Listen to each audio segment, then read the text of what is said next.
Mayong hapon mga truckers, update ta karon mga truckers, no? Di 40 nga ba mga truckers, puros mga sakyanan ang sulod mga truckers, no? Puros mga sakyanan mga truckers.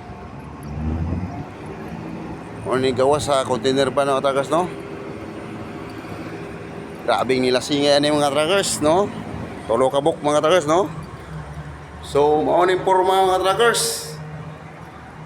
Oh? Mao ni porma sa mga sakyanan mga truckers nga isulod sa container van mga truckers, no? Oh? Kita nyo mga truckers, nagtinuwad ang isa mga truckers para maigo lang tulo ka sakyanan mga truckers.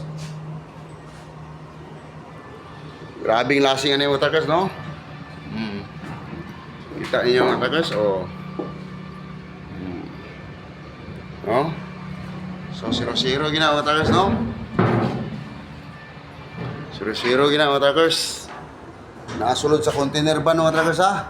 Mag-amping ita kanunay kay wa ta kabalo ug unsay sulod mga truckers, no? Puros mga sakyanan mga truckers. So mao ni siyang nanggawas sa mga sakyanan gikan sa container van mga truckers. Please like, follow and share. God bless to all mga ka-truckers.